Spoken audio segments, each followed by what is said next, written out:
Welcome back to सार्थ शिक्षा। मैं संभव कुमार। रेलवे एनटीपीसी का डेट दे दिया है एग्जाम का। आप लोग देख रहे हैं कंपेन केला ट्विटर का कितना बेनिफिट हुआ, तुरंत सबका सब काम हो गया। अब डेट दे दिया है तो अब तैयारी भी करना होगा पूरा जोर शोर से। 15 दिसंबर से डेट है, सारा एग्जाम स्टार्ट हो जाएगा। किसका कब पड़ेगा ये तो नहीं पता है, लेकिन हमारे पास कितना 3 महीना देख करके चलिए, 3 महीना अप्रोक्सीमेटली टाइम है और 3 महीना में ही सारा कुछ कवर करना है। करना क्या है हमको कि पहले आराम से चलना है और जितना चीज़ हम पढ़े ना पूरी अच्छे से समझ के चलें। अगर आपका सिलेबस पूरा कवर तो करना ही है, लेकिन टारगेट क्या रखना है कि 100% रिजल्ट के लिए 100% आपको सॉल्व नहीं करना चाहिए, लेकिन जितना जानते हैं आप परफेक्ट जानिए। पूरा सिलेबस कवर करेंगे, लेकिन आपको 80% ऐसा रखना है जो कि किसी भी तरीके से क्वेश्चन पूछे तो वहाँ से गलती नहीं हो। आपको ये टारगेट लेके चलना है, तो हम उसी तरीके से काम करेंगे। पूरा सिलेबस कवर करेंगे, रीजनिंग भी करेंगे, मैथ भी करेंगे, जीएस भी करेंगे, सारा कुछ करेंगे, बहुत अच्छे से करेंगे।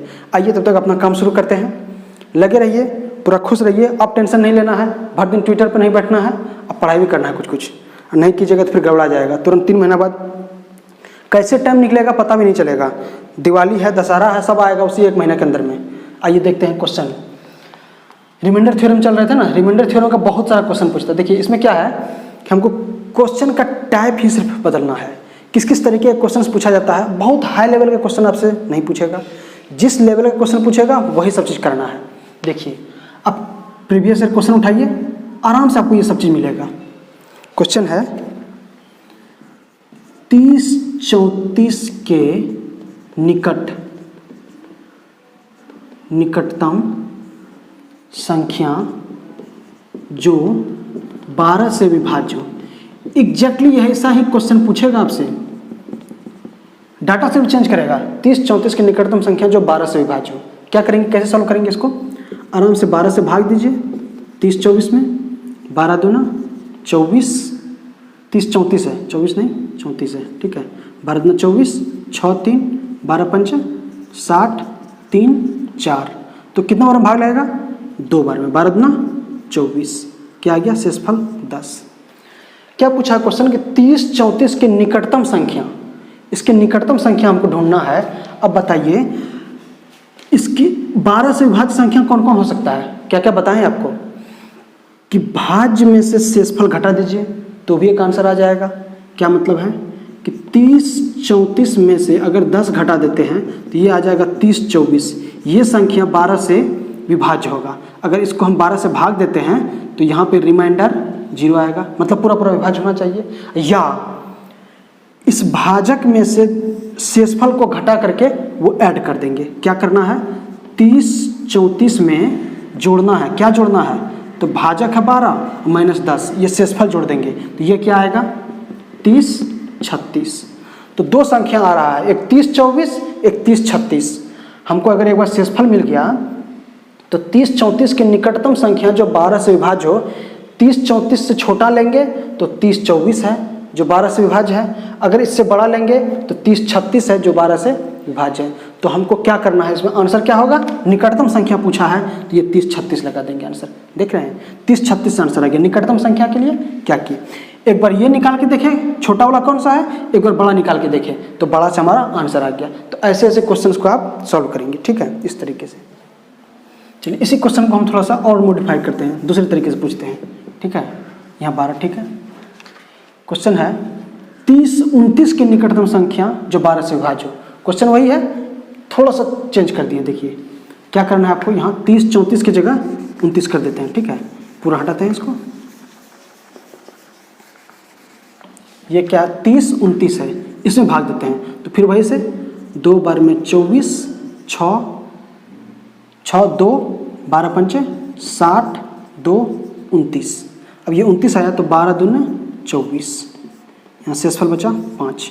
अब देखिए इस बार केस में शेषफल 5 बच रहा है, तो क्या करेंगे, एक बार छोटा संख्या निकालेंगे, एक बार बड़ा संख्या निकालेंगे। तो छोटा संख्या कैसे निकालेंगे, छोटा संख्या के लिए 30-29 में से 5 घटा देंगे तो हो जाएगा 30-24। या 12 में से 5 घटाएंगे, क्या करना है हमको, 30-29 प्लस 12 माइनस 5, ठीक है। तो ये क्या आ जाएगा 30-36। अब बताइए 29 के निकट कौन है, देखिए 29 के निकट, ये 24 से 5 कम, ये 36 से 7 ज़्यादा, तो कौन है निकटतम?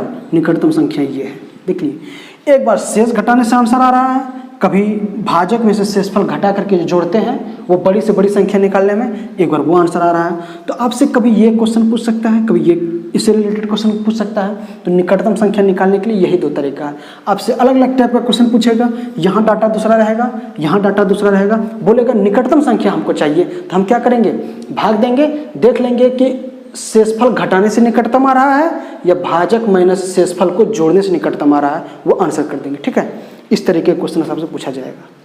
चलिए और देखते हैं दूसरा किस्म का क्वेश्चन एक है, और ये सबसे बढ़िया क्वेश्चन अब आएगा। अब जो आएगा ना वो सबसे बढ़िया में से है। क्या क्वेश्चन देखिए, ठीक है, आराम से समझिए। ये कॉन्सेप्ट अगर आप समझ लेते हैं तो हमारा जो थ्योरम था ना, उस थ्योरम से रिलेटेड सारा क्वेश्चन आप बना पाएंगे। ठीक है, कहता है 324 में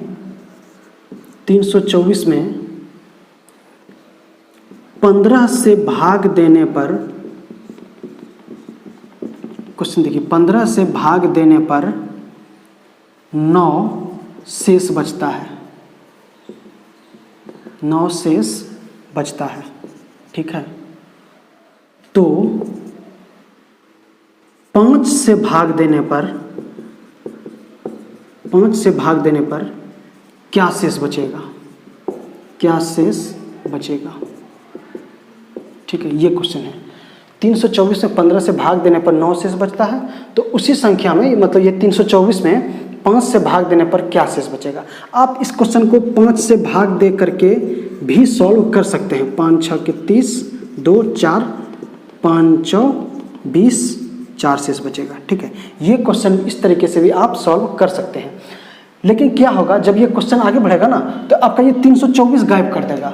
और जब 324 हटा दिया तब क्या करेंगे? आपके पास 324 था तो आप क्वेश्चन का आंसर दे दिए, लेकिन जब 324 हटा देगा तब क्या करेंगे? ये समस्या आएगा आपके पास। देखिए सबसे पहले फॉर्मेट में हम इसको सजाने की कोशिश करते हैं। 15 से भाग देने वाला 324 है, 15 भाजक है, 15 से भाग दिए हैं, तो मतलब भाजक से भाग देते हैं भाज्य में, तो वही है। तो 15 गुना x बार में लगा होगा और प्लस 9, ये है फॉर्मेट आपका। 324 को इस तरह से हम लिखे हैं। अब क्या बोला कि इसी संख्या को 5 से भाग देते हैं, तो हम 5 से इसमें भाग दे देते हैं। अगर इसमें 5 से भाग दिए तो इस साइड भी हम 5 से भाग दे देंगे। क्या समझ में आ रहा है? इसमें भी 5 से हम भाग दे दिए। जब 5 से भाग दिए तो देखिए ये प्लस में है, ये 15x को देंगे तो ये हो जाएगा 3x, 5 से कट जाएगा 15x, और यहाँ बच जाएगा 9/5। हमारा शेषफल किस पे डिपेंड कर रहा है? ये 9/5 को भाग देने पर क्या आता है रिमाइंडर, वही आंसर हो जाएगा। तो रिमाइंडर यहाँ से क्या आएगा? 4। हम थोड़ा देर पहले देखें 4 आया है आंसर, यहाँ से भी देख रहे हैं 4 आ रहा है। 5 से हम भाग दे रहे हैं, एक बार इसमें भाग देंगे, इसमें भाग देंगे, यहाँ पे 15 कट जाएगा। ठीक है, तो इस तरह से हम इसका आंसर निकाल सकते हैं। अब देखिए वो क्वेश्चन को थोड़ा सा चेंज करेगा।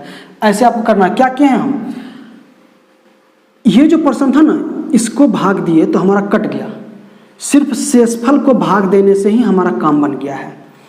ऐसा कब? जब तक कि ये इससे कट रहा हो, अगर नहीं कटा तो तब मीटर गड़बड़ा जाएगा, इसलिए कटना जरूरी है। चलिए देखते हैं एक क्वेश्चन को। क्वेश्चन है किसी संख्या में, ठीक है, देखिए क्वेश्चन क्या कहता है, किस संख्या में 72 से भाग देने पर 15 शेष बचता है। ठीक है, 15 शेष बचता है, तो उसी संख्या में 9 से भाग देने पर क्या शेषफल बचेगा। ठीक है, क्वेश्चन अब बदल गया। किसी संख्या में 72 से भाग देने पर, ठीक है, इसको कैसे सॉल्व करेंगे? पहले तो संख्या दे दिए थे तो वो तो आप आसानी से सॉल्व कर लिए। अब क्वेश्चन थोड़ा सा बदल गया है। अब कह रहा है कि किसी संख्या में 72 से भाग देने पर, फॉर्मूला बनाइए, कोई संख्या है y कोई संख्या है, इसमें हम भाग दे रहे हैं 72 से। ठीक है, कितना बार में? x बार में लगा होगा, वही करते हैं, भाजक गुना भागफल और जोड़ शेष, 9 से भाग दे दिए। ठीक, शेष कितना? 15।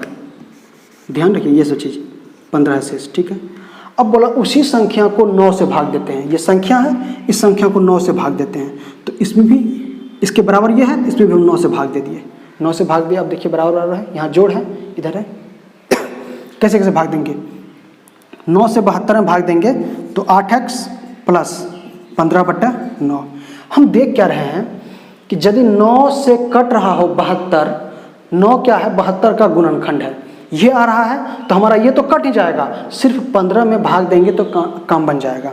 इससे हमारा रिमाइंडर क्या आ जाएगा, 6 आंसर। तो हम इसमें कर क्या रहे हैं, अगर ये क्वेश्चन आगे आपको बनाना हुआ तो अगर ये फॉर्मेट आप जान रहे हैं तो आप क्या करते हैं, सिर्फ शेषफल में भाग देने से ही हमारा काम बन रहा है। हमको रिजल्ट यही पहुंचना है। ये जो शेषफल है ना 15, हमको इसी पर रखना है कि 15 में सिर्फ 9 से भाग दे देंगे तो हमारा काम बन जाएगा। इस तरीके से देखिए सॉल्व करेंगे, ठीक है। इसका आंसर 6 आ जाएगा। रिजल्ट क्या आया हमारा कि 15 सिर्फ शेषफल में हम भाग दे देंगे। 72 क्या है, 9 क्या है, 72 का गुणनखंड है। ये फॉर्मेट जब भी आएगा इस तरीके का तो आपको 2 चीज़ ध्यान रखना है। क्या, दूसरा बार जो संख्या से भाग देना है वो पहले वाले भाजक का गुणनखंड होना चाहिए, दूसरा वाला भाजक पहले वाले भाजक का गुणनखंड होना चाहिए। अगर ऐसा है तो हम दूसरे वाले भाजक से पहले वाले शेषफल में भाग दे करके आंसर कर देंगे, ठीक है। क्या क्या बोले देखिए, इस क्वेश्चन को हम आपको बताते हैं बहुत बढ़िया से। अगर ऐसा फॉर्मेट दिया हुआ है कि किसी संख्या को 72 या किसी संख्या से भाग किए तो शेषफल फलाना आया और फिर दूसरा संख्या से भाग दिए, 2 भाजक आया, 72 से भाग दे रहे हैं, 9 से भाग दे रहे हैं, 2 भाजक, तो दूसरा भाजक पहले भाजक का गुणनखंड है तो ही हमारा काम आगे बढ़ा। अब जब गुणनखंड है तो इस गुणनखंड से पहले वाले शेषफल में भाग दे करके आंसर कर देंगे, वो हमारा आंसर हो जाएगा। चलिए एक एग्जांपल से देखते हैं क्या हम कह रहे हैं। क्वेश्चन है 120 से भाग देने पर 120 से भाग देने पर 25 शेष बचता है, ठीक है। 120 से भाग देने पर 25 शेष बचता है, तो बोला उसी संख्या में 12 से भाग देने पर क्या शेष बचेगा। क्वेश्चन सेम है, 120 है पहला भाजक, दूसरा भाजक है 12। क्या 12 120 का गुणनखंड है, 12 दही 120 से, हाँ 12 गुणनखंड है। एक बार जब हमको पता चल गया कि 12 गुणनखंड है तो हम सारा प्रोसेस नहीं करेंगे, हम सिर्फ पहले वाले के शेषफल में भाग दे करके आंसर कर देंगे। क्या मतलब कि 12 से भाग दे देंगे 25 में, शेषफल कर देंगे 24, 1 बच गया शेषफल, हमारा आंसर क्या हो गया 1। आज के बाद से कभी भी ऐसे क्वेश्चन को परेशान नहीं होना, बस शेषफल देखिए और इससे भाग दे दीजिए। अगर ये नहीं रहा, अगर ऐसा नहीं हुआ, इसका गुणनखंड अगर नहीं हुआ तो क्वेश्चन नहीं बनेगा, ध्यान रखना। तो क्वेश्चन नहीं बनेगा, उसका आंसर क्या जाएगा अनडिफाइंड, ऐसा कुछ चला जाएगा, ठीक है। जैसे कि एग्जांपल देख लीजिए, किसी संख्या में 12 से भाग देने पर शेषफल 5 बचता है, ठीक है, बस 5 शेष बचता है। उसी संख्या में 7 से भाग देने पर क्या शेषफल बचेगा, ठीक है। ये क्वेश्चन है, क्या बोल रहे हैं, 12 पहला भाजक कौन है 12 है, दूसरा भाजक 7 है। हमारा टारगेट क्या होना चाहिए कि 7 जो है ना वो 12 का गुणनखंड होना चाहिए। क्या ये 7 12 का गुणनखंड है, तो ये 7 12 का गुणनखंड नहीं है। हम जान रहे हैं 12 का गुणनखंड कीजिए, 7 नहीं आएगा। यदि 12 का गुणनखंड नहीं आया तो ये क्वेश्चन का आंसर क्या चला जाएगा अनडिफाइंड, ठीक है। आप आराम से कीजिए, कोई दिक्कत नहीं है। ऐसे क्वेश्चन को आप सॉल्व नहीं कर सकते हैं, तो ध्यान रखना है। सबसे पहले क्या चेक करेंगे कि ये गुणनखंड है या नहीं, पता चल गया हाँ गुणनखंड है तो शेषफल में भाग कर देंगे। अगर गुणनखंड नहीं है तो अनडिफाइंड आंसर चला जाएगा, ठीक है। इस तरीके के क्वेश्चन को आप सॉल्व कीजिए। अब इससे रिलेटेड कोई भी क्वेश्चन आपसे पूछे आराम से आप बना सकते हैं, कोई दिक्कत नहीं है, बिल्कुल टेंशन नहीं लेना है, सारा क्वेश्चन बन जाएगा, ठीक है। देखिए और काम करना है। अब हमारा जो रिमाइंडर थ्योरम का असली पार्ट शुरू होता है ना, वो अब स्टार्ट होगा बहुत अच्छे से। ये सब तो था ट्रेलर, ये सब था वो थ्योरम पे बेस्ड क्वेश्चन था। मतलब थ्योरम लिखे थे आपको, भाज्य बराबर भाजक गुना भागफल जोड़ शेष, उसी थ्योरम पे बेस्ड सारा क्वेश्चन आया था। इस तरीके के जितना भी क्वेश्चन था, सबसे पहले क्या किए थे, छोटी संख्या, फिर क्या देखे बड़ी संख्या, छोटी संख्या क्या होगी उसमें शेषफल घटा दिए। बड़ी संख्या पूछा तो भाजक माइनस शेषफल को ऐड कर दिए, आंसर आ गया। फिर पूछा 5 अंकों की बड़ी संख्या, वो क्वेश्चन एग्जाम्पल किए। 5 अंकों की छोटी संख्या, वो एग्जाम्पल किए। फिर पूछा निकटतम संख्या क्या होगी, वो भी किए। फिर पूछा निकटतम संख्या में कभी शेषफल घटाना पड़ता था, कभी जोड़ना पड़ता था। सारा कहानी एक ही चल रहा है, लेकिन तरीका अलग लगेगा, क्वेश्चन पूछने का तरीका अलग लगेगा।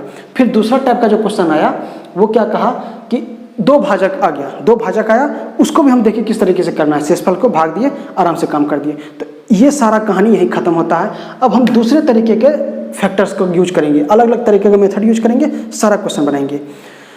आपको ये सेशन कैसा लगा शेयर कीजिए, लाइक कीजिए, सब्सक्राइब कीजिए। धन्यवाद।